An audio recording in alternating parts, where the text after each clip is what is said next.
Welcome back to another edition of Austin's American Flyer, where today I invite you to join me as we investigate a non-working Alco. This 400 series Alco was sent to me by someone who said, this thing didn't work. And so I sent it to my local train shop, and after a long time, they gave it back to me. And I'm pretty sure it's in different shape now than it was when I sent it in. So I invite you to join me as we investigate what's wrong and then see, is it possible to get this Alco 400 series operational again? Today on Austin's American Flyer. Come on, let's go. Okay, today I have an opportunity to do a repair project for someone who took their Santa Fe 360 to a local train repair shop because it needed some maintenance and I wasn't working very well. And this is what the repair shop did. They cut every wire, looks like except one, nope, all of them, and couldn't fix it, couldn't put it back together, and so they said, we can't fix it, and gave it back to them. Pretty disgusting, to be honest with you, that someone would do this. So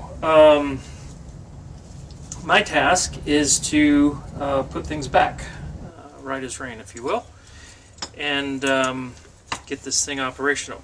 So I thought, well, why not just grab my Alco here and pull the shell off, and then we've got pretty simple comparison of what wire needs to go where. So that's my plan, and of course once I've got things connected, I'm going to go ahead and put on the layout, and we'll do a check, make sure it runs, and that there's no other problems that turned up when this repair shop got a hold of it. I did see some minor issues that I'll need to address, but that might have occurred during shipping too. I don't know for sure when some of that might have taken place, but anyhow, so that's the project for today.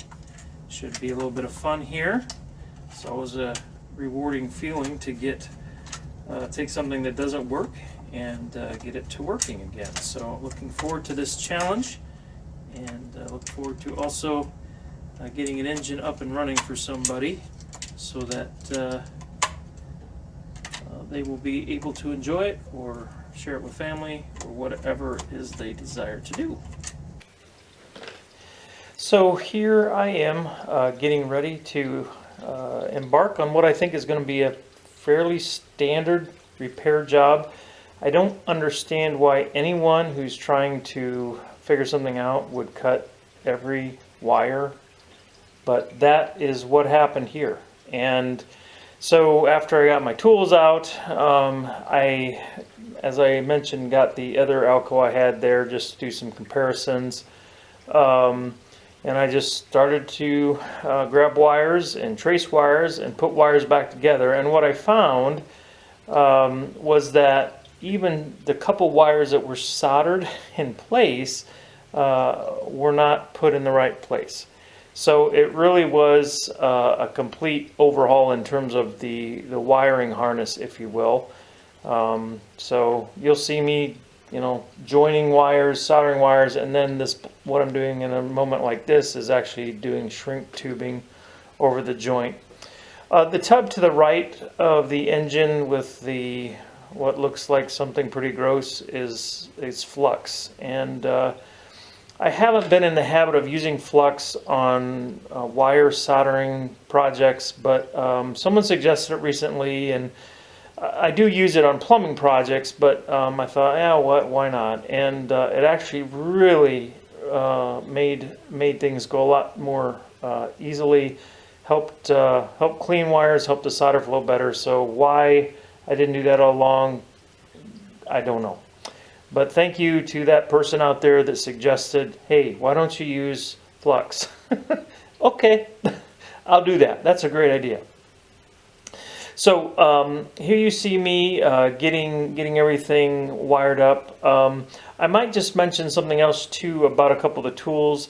Here you see one of these clip dealies with the magnifying glass. I've seen them called helping hands, and they go by a bunch of different names.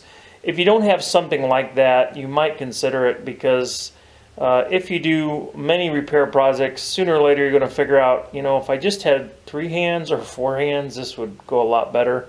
And something like that can go a long ways towards that, towards helping to hold things when you need a 3rd or 4th hand. The other thing, and we're kind of past that, but you'll see I'm using a small blue soldering iron. I recently picked this up because I've got 2 other larger soldering irons that I picked up at True Value Hardware quite a while ago, and they worked really good.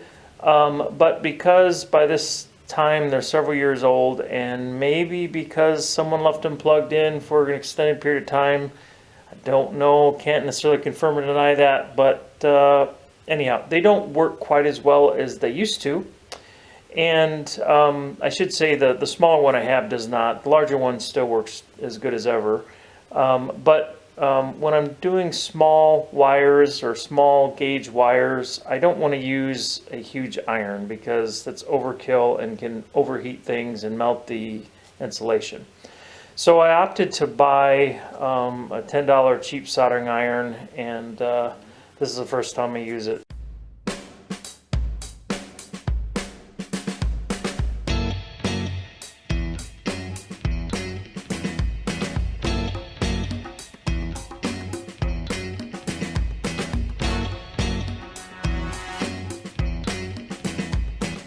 Things are back together. It's time to apply some power and see what will happen.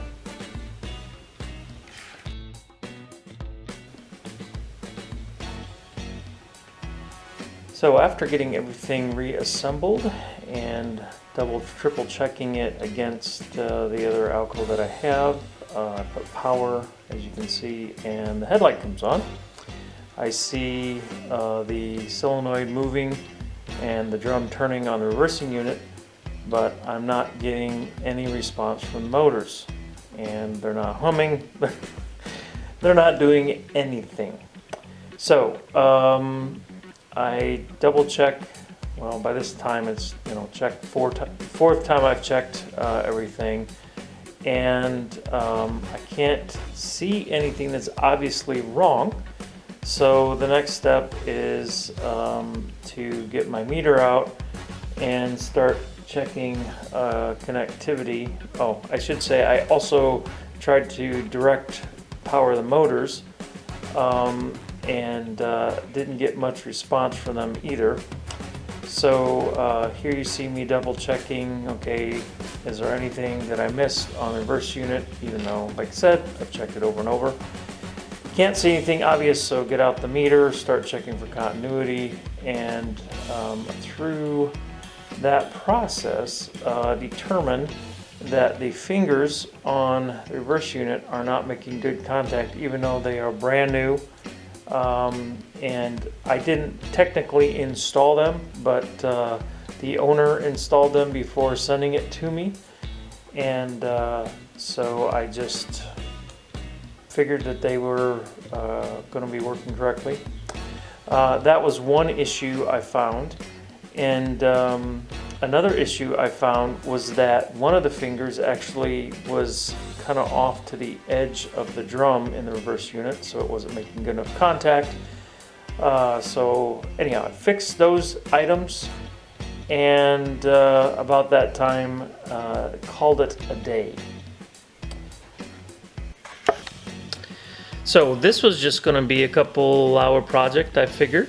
Rewire everything, double check it for proper cycling in the E unit, put it on the track, run it back and forth a few times, put it in the box. Thank you very much, send it back to the owner. But that was not what happened. In fact, there were several more surprises to come, and we'll get to those in the next video.